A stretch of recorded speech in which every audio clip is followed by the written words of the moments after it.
नमस्कार, हरियाणा न्यूज देख रहे हैं आप और मैं हूं आपके साथ करण खुराना और रुक करेंगे सुपरफास्ट 100 का। प्रधानमंत्री मोदी ने परीक्षा पे चर्चा कार्यक्रम के तहत बच्चों को संबोधित किया। 2 साल के बाद ऑफलाइन परीक्षा देने जा रहे 10वीं और 12वीं के विद्यार्थी काफी तनाव में हैं। पीएम मोदी के साथ हरियाणा के मुख्यमंत्री मनोहर लाल भी परीक्षा में चर्चा कार्यक्रम में जुड़े। ये कार्यक्रम दिल्ली के तालकटोरा स्टेडियम में आयोजित किया गया। कार्यक्रम के दौरान पीएम मोदी ने छात्रों को सफलता का मंत्र भी दिया। पीएम मोदी ने कहा, किताबों में जो हम पढ़ते हैं उसे आसानी से खेल के मैदान में सीखा जा सकता है।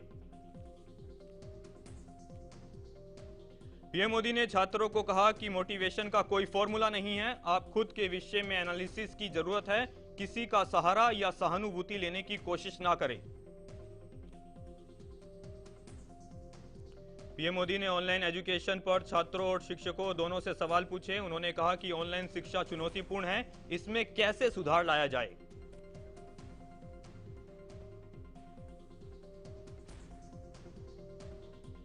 देश में नया साल यानी नया वित्त वर्ष शुरू हो गया है। नया वित्त वर्ष शुरू होने के साथ ही देश में कुछ नए नियम लागू हो गए हैं।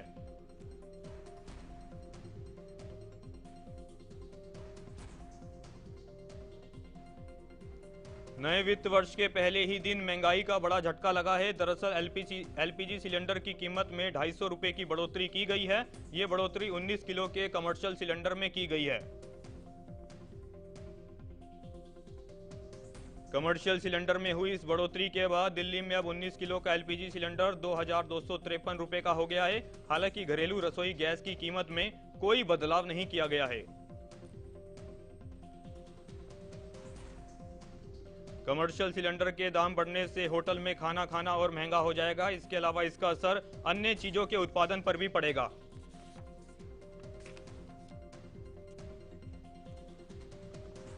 आम लोगों को महंगाई की एक और कड़वी डोज मिली है। दरअसल सिर दर्द से लेकर बुखार तक 800 से ज्यादा जरूरी दवाएं महंगी हो गई है।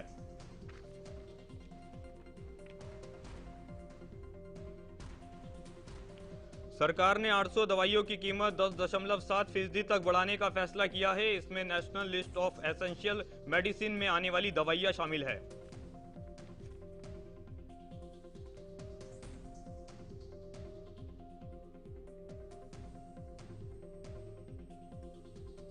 नेशनल हाईवे पर अब सफर करना महंगा हो गया है। दरअसल एनएचएआई ने टोल टैक्स में 10 से 15% तक की बढ़ोतरी की है। नए टोल टैक्स रेट 31 मार्च की आधी रात से लागू हुए।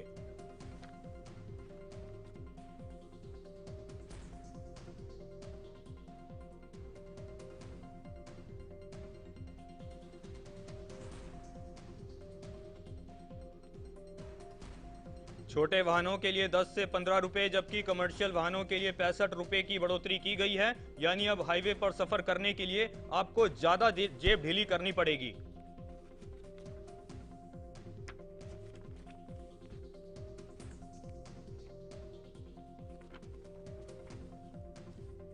सरकार ने सभी टोल प्लाजा पर टोल टैक्स बढ़ा दिए हैं, लेकिन नेशनल हाईवे नंबर 1 पर पानीपत से जालंधर तक आने वाली किसी भी टोल पर रेट नहीं बढ़ाए गए हैं, क्योंकि यहां पर हर साल सितंबर में ही रेट रिवाइज होते हैं।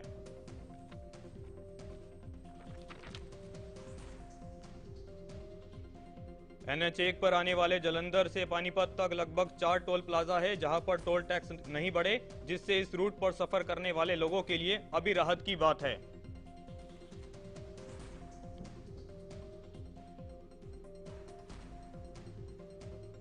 देश में अब क्रिप्टो करेंसी से कमाई पर 30% टैक्स देना होगा। इसके अलावा ट्रांजैक्शन पर 1 जुलाई से सरकार 1% टीडीसी लेना भी शुरू करेगी।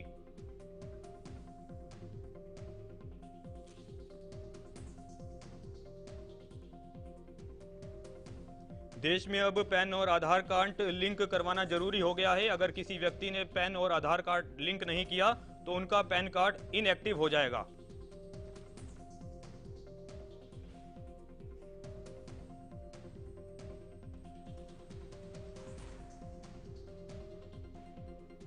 प्रधानमंत्री आवास योजना के तहत होम लोन के ब्याज पर मिलने वाली छूट बंद हो गई है। इससे पहले होम लोन पर 1.5 लाख रुपए की छूट मिलती थी।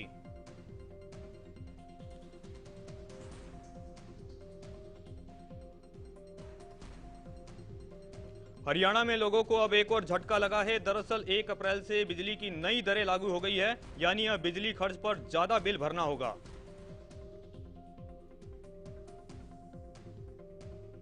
नए नियम के मुताबिक 100 यूनिट से ज्यादा बिजली यूज करने पर ज्यादा बिल भरना होगा। बिजली बिल में प्रति यूनिट के हिसाब से 25 पैसे की बढ़ोतरी हुई है।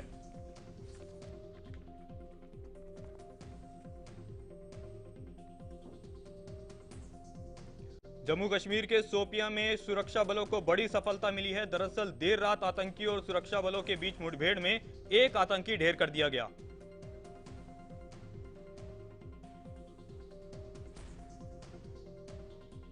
जानकारी के मुताबिक शोपियां में कुछ आतंकियों के होने की सूचना मिली थी, जिसके बाद सुरक्षा बलों ने तुरंत कार्रवाई करते हुए तलाशी अभियान चलाया और आतंकी को ढेर किया।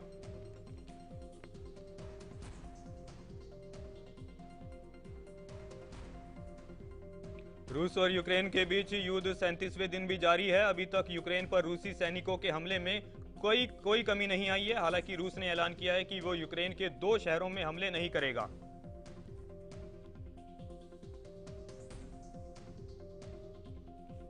रूसी हमलों में मारियोपोल शहर पूरी तरह तबाह हो चुका है। बमबारी में अब तक 5000 लोगों की जान जा चुकी है। यहां इमारतों को काफी ज्यादा नुकसान पहुंचा है। मारियोपोल में सड़कें सुनसान पड़ी है। लोगों के पास ना खाना है और ना ही पीने को पानी। ज्यादातर हिस्सों में रूसी सेना ने कब्जा कर लिया है।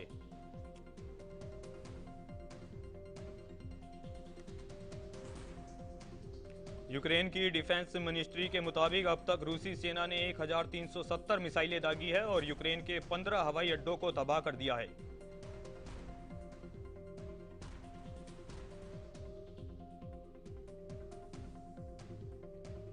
यूक्रेन के राष्ट्रपति ने 24 फरवरी को यूक्रेन के खिलाफ जंग का ऐलान किया था। महीने भर से चली आ रही जंग के बाद भी रूसी सेना अब तक यूक्रेन के कुछ ही हिस्सों पर कब्जा कर पाई है।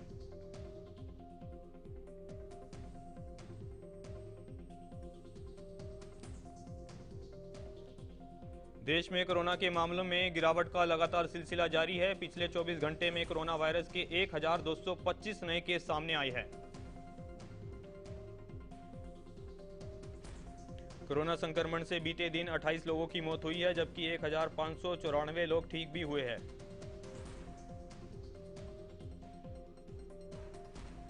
कोरोना संक्रमण के नए मामलों की पुष्टि के बाद देश में अब कुल 14,307 एक्टिव केस है।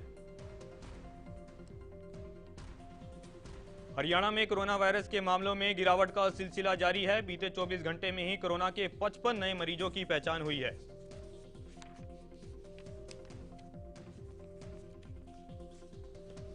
हरियाणा में कोरोना के नए मामलों में सबसे ज्यादा 35 केस साइबर सिटी गुरुग्राम में देखने को मिले हैं।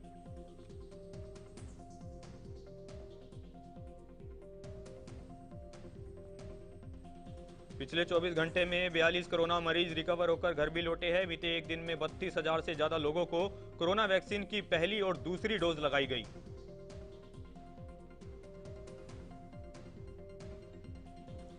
हरियाणा के मुख्यमंत्री मनोहर लाल ने गुरुग्राम को कई विकास कार्यों की सौगात दी। इस दौरान सीएम ने रिमोट का बटन दबाकर Huda city centre metro station और अंडरपास और फ्लाईओवर का उद्घाटन किया। सीएम मनोहर लाल ने सिग्नेचर टावर और इफ्को चौक के फुटओवर ब्रिज का भी उद्घाटन किया। वहीं सीएम ने सेक्टर 11 और 115 में जल आपूर्ति विवरण प्रणाली का भी उद्घाटन किया। सीएम मनोहर लाल ने कार्यक्रम को भी संबोधित किया। इस दौरान उन्होंने कहा कि गुरुग्राम के विकास में लगातार नए आयाम जुड़ रहे हैं। सीएम मनोहर लाल ने कहा हुडा सिटी सेंटर की परियोजना से जाम से मुक्ति मिलेगी। साथ ही उन्होंने बताया कि जल्द ही गुरुग्राम से वजीराबाद में राव बीरेंद्र सिंह अत्याधुनिक खेल परिसर भी बनाया जाएगा। पंचकुला में राजगढ़ में स्थित आईटीबीपी की प्राथमिक प्रशिक्षण केंद्र में 40वीं अखिल भारतीय अश्वरोही चैंपियनशिप और पुलिस माउंटेन मीट का शुभारंभ हुआ। इस चैंपियनशिप का मुख्य अतिथि के तौर पर राज्यपाल बंडारू दत्तात्रेय ने उद्घाटन किया। राज्यपाल बंडारू दत्तात्रेय ने इस दौरान संबोधित भी किया। इस दौरान उन्होंने कहा कि देश की आंतरिक सुरक्षा में भारत तिब्बत सीमा पुलिस का गौरवशाली इतिहास रहा है। राज्यपाल बंडारू दत्तात्रेय ने कहा, जब भी देश की सुरक्षा की बात आती है तो आईटीबीपी के जवानों ने अपना बलिदान देकर देश की सीमाओं की रक्षा की है।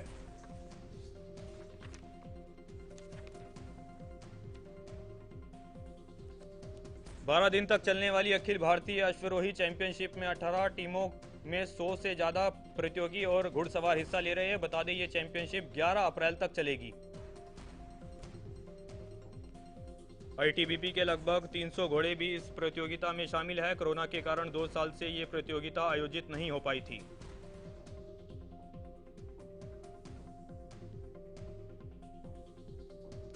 सिरसा में जैन साधी, श्रुति और अन्य साध्वियों ने रानिया रोड स्थित श्री बाबा तारा कुटिया का भ्रमण किया। कुटिया पहुंचने पर विधायक गोपाल कांडा ने केपीए ने उनका स्वागत किया।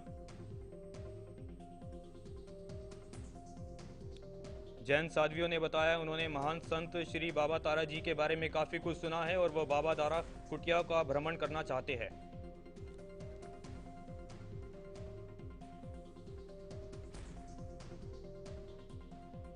जैन साध्वियों ने श्री बाबा तारा जी की समाधि के दर्शन किए और उन्हें नमन किया। विधायक गोपाल कांडा के पीए हरि प्रकाश शर्मा ने उन्हें श्री बाबा तारा जी का जीवन परिचय भी बताया।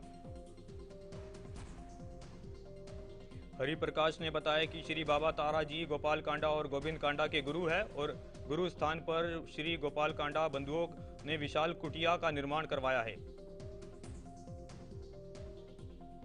जैन साध्वियों ने गोपाल कांडा और गोविंद कांडा की गुरु भक्ति की जमकर सराहना की। जैन साधियों ने कहा कि ऐसे समाजसेवी कम ही देखने को मिलते हैं।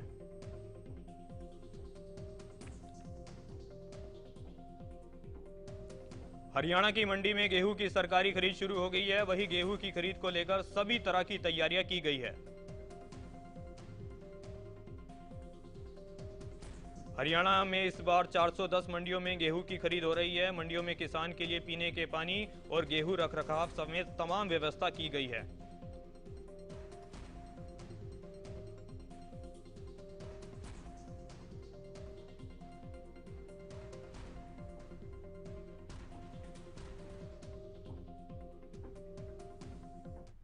फिलहाल एक छोटे से ब्रेक के लिए रुकेंगे।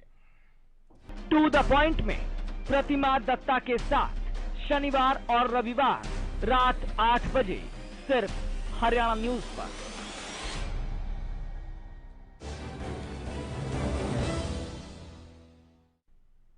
ब्रेक के बाद फिर से आपका स्वागत है। रुक करेंगे सुपरफास्ट 100 का।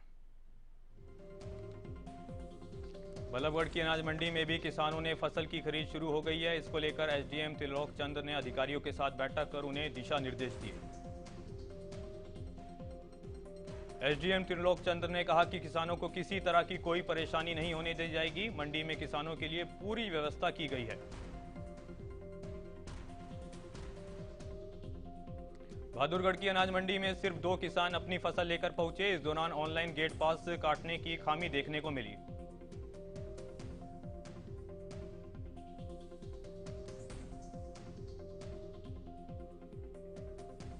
बहादुरगढ़ में 6 आढ़तियों के लाइसेंस रिन्यू नहीं किए गए। आढ़तियों ने आरोप लगाते हुए कहा कि मार्केट कमेटी के सेक्रेटरी को रिश्वत नहीं दी, इसलिए लाइसेंस ऑनलाइन अपडेट नहीं किए गए।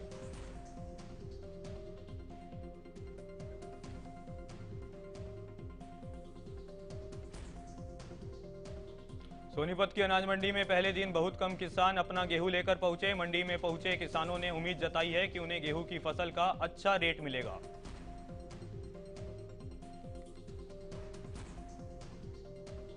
मंडी में पहली गेहूं की ट्रॉली लेकर पहुंचे किसानों ने कहा कि मंडी में गेहूं की फसल का अच्छा रेट मिले, इसलिए वो सूखा अनाज लेकर पहुंचे हैं।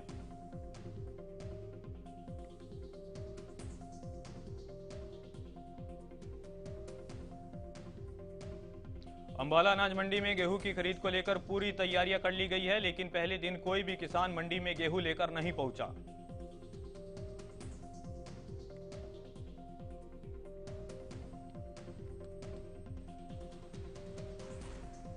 सोनीपत की अनाज मंडी में सरसों की फसल एमएसपी से ज्यादा रेट पर बिक रही है, जिससे किसानों के ने प्रति क्विंटल 1500 रुपए से 200 रुपए तक का फायदा हो रहा है। किसानों ने कहा कि सरकार की तरफ से सरसों के अच्छे दाम मिल रहे हैं, जिससे किसान बेहद खुश है। मंडी में आड़ती महावीर प्रसाद ने कहा कि अनाज मंडी में सरसों की फसल का अच्छा दाम मिल रहा है। उन्होंने बताया कि पिछले साल सरकार द्वारा 4800 रेट निर्धारित किए गए थे।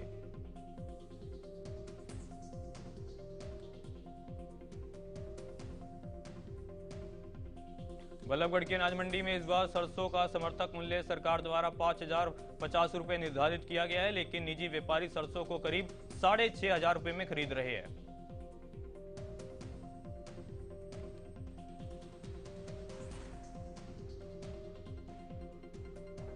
सरसों के अच्छे दाम मिलने से किसानों को 1500 रुपए तक का फायदा हो रहा है, जिससे किसान बेहद खुश है। बल्लभगढ़ मंडी सेक्रेटरी ऋषि कुमार ने बताया कि अगर सरकार कोई वैकल्पिक व्यवस्था नहीं करती तो सरसों के तेल की कीमत कम होने के बराबर के आसार नहीं है, क्योंकि सरकार के पास सरसों नहीं पहुंच रही। मंडी सेक्रेटरी ऋषि कुमार ने बताया कि किसान अपनी सरसों की फसल नहीं बेच रहे हैं। उन्हें उम्मीद है कि पिछले साल की तरह उनकी फसल 8000 रुपए तक बिक जाएगी। बढ़ती महंगाई को लेकर भिवानी में कम्युनिस्ट पार्टी के कार्यकर्ता सड़क पर उतरे। इस दौरान उन्होंने सरकार के खिलाफ नारेबाजी करते हुए उपायुक्त के माध्यम से राष्ट्रपति के नाम ज्ञापन सौंपा। प्रदर्शन कर रहे लोगों ने कहा कि सरकार को तुरंत महंगाई पर रोक लगानी चाहिए, क्योंकि गरीब और मध्यम वर्ग की कमर पूरी तरह से टूट गई है।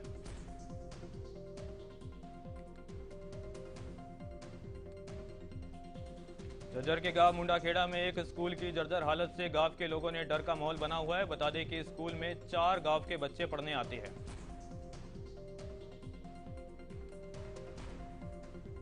बच्चों के अभिभावकों ने स्कूल की बिल्डिंग गिरने का डर जताया है। वहीं इस बीच अभिभावकों ने प्रशासन के खिलाफ नारेबाजी भी की।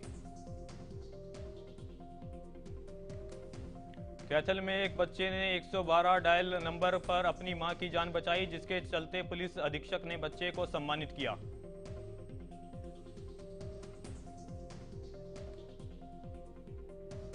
बहादुरगढ़ के एनसीआर नहर में डूबने से छात्र की मौत हो गई, जिसके दौरान परिजनों ने मकान मालिक को डूबकर मारने का आरोप लगाया है।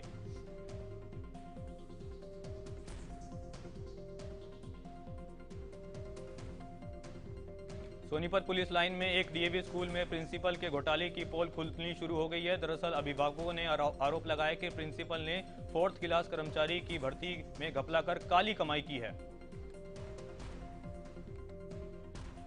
प्रिंसिपल पर 5 कोच की भर्ती में फर्जीवाड़े और कोरोना काल में कर्मचारियों को सैलरी नहीं देने का भी आरोप है, जबकि स्कूल के खाते में सैलरी के नाम पर पैसे निकाले गए हैं।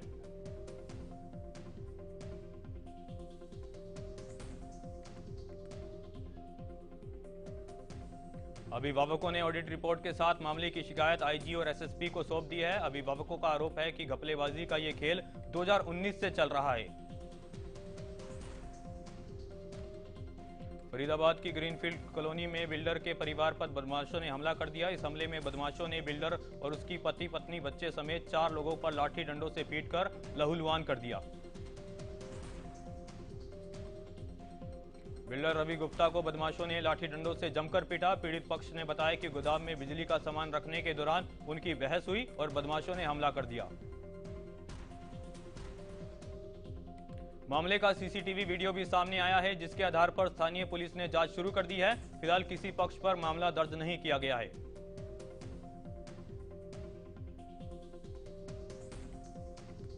फतेहाबाद के लघु सचिवालय में दूसरी मंजिल पर पेंट कर रहा मजदूर गिर गया, जिसके बाद मजदूर को घायल अवस्था में नागरिक अस्पताल में भर्ती कराया गया।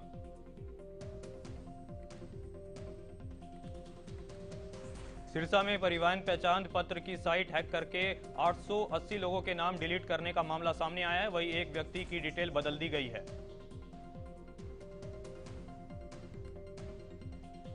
मामले की शिकायत मिलने के बाद सिविल थाना पुलिस ने अब इस मामले में समर सोनी नाम के एक व्यक्ति पर एफआईआर दर्ज कर जांच शुरू कर दी है।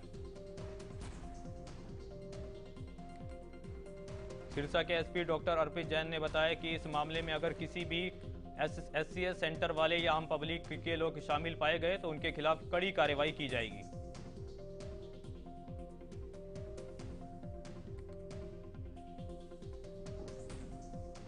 सिरसा के गांव शाहीपुरिया में छात्र ने पुलिस सुरक्षा के बीच 10वीं की परीक्षा दी। बता दें, दोनों पक्षों के विवाद के बीच बदमाशों ने छात्र को परीक्षा में न बैठने की धमकी दी थी।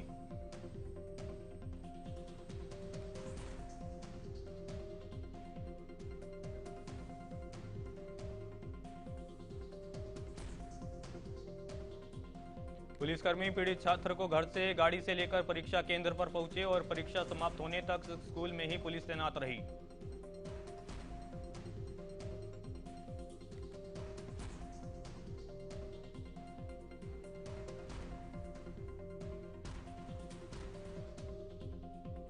यमुनानगर में कलयुगी बाप ने अपनी ही बेटी के साथ घिनौनी वारदात को अंजाम देने का मामला सामने आया है।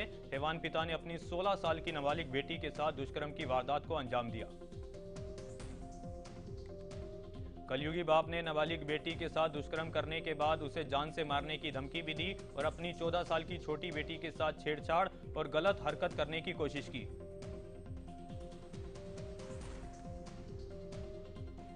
दोनों लड़कियों ने पड़ोस की महिला की मदद से चाइल्ड लाइन और पुलिस को इसकी सूचना दे दी है, जिसके बाद पुलिस ने पॉक्सो एक्ट के तहत आरोपी पिता के खिलाफ मामला दर्ज कर उसे गिरफ्तार कर लिया है।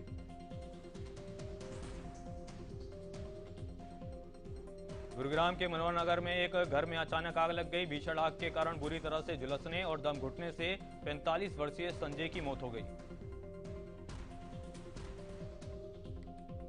घटना के वक्त मकान मालिक संजय घर में मौजूद था, जबकि उसकी बीवी बच्चों को स्कूल छोड़ने गई थी। पुलिस ने शव को कब्जे में लेकर मामले की तफ्तीश शुरू कर दी है। आईपीएल में गुरुवार को रोमांचक मुकाबला खेला गया, जिसमें लखनऊ सुपर जायंट्स ने चेन्नई सुपर किंग्स को करीबी मुकाबले में 6 विकेट से करारी शिकस्त दी।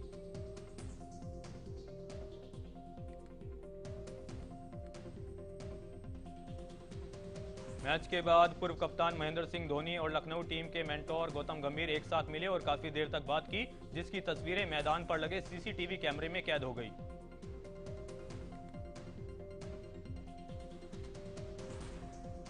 क्रिकेटर महेंद्र सिंह धोनी ने इंटरनेशनल क्रिकेट को भले ही अलविदा कह दिया हो, लेकिन इससे उनकी सालाना आय पर कोई असर नहीं पड़ा है। बीते एक साल में उनकी कमाई में लगभग 30% का इजाफा हुआ है।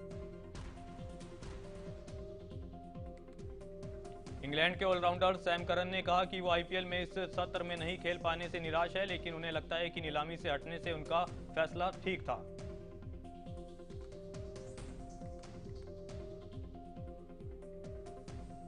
बॉलीवुड में ही मैन के नाम से फेमस धर्मेंद्र ने एक फोटो अपने इंस्टाग्राम पर शेयर की है। फोटो में धर्मेंद्र अपने छोटे बेटे बॉबी देओल के साथ नजर आए।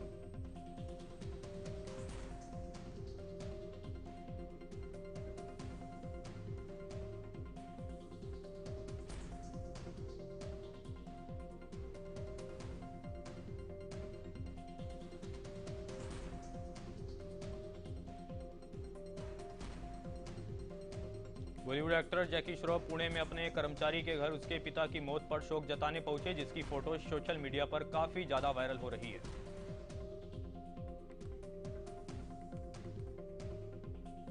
आरआरआर बॉक्स ऑफिस पर लगातार रिकॉर्ड तोड़ रही है। 550 करोड़ के बजट में इस फिल्म ने अब 6 दिन में 670 करोड़ रुपए से ज्यादा की कमाई कर ली है।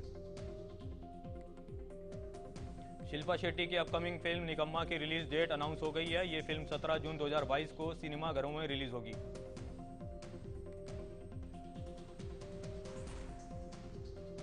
सियासी उठापटक के बीच पाकिस्तान के प्रधानमंत्री इमरान खान ने देश को संबोधित किया। इस दौरान उन्होंने विपक्ष पर कौम के साथ गद्दारी करने का आरोप लगाया। अपने संबोधन के दौरान इमरान खान ने विपक्ष की मांग को खारिज किया। उन्होंने कहा कि इस्तीफा नहीं दूंगा और आखिरी वक्त तक लड़ूंगा।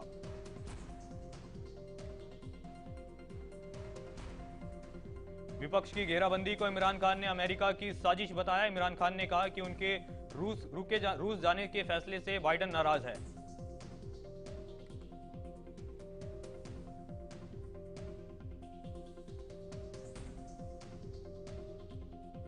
पाकिस्तान के प्रधानमंत्री इमरान खान ने कुर्सी छोड़ने के संकेत दिए हैं। उन्होंने कहा कि 3 अप्रैल को फैसला हो जाएगा और उनके हटने से अमेरिका खुश हो जाएगा।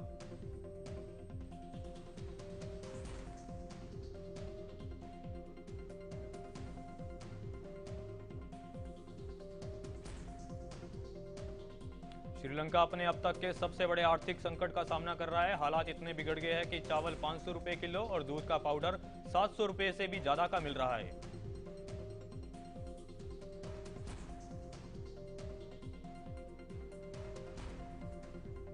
श्रीलंका के आर्थिक संकट को लेकर 2000 से ज्यादा लोगों ने विरोध मार्च निकाला और श्रीलंका के राष्ट्रपति से इस्तीफे की मांग की।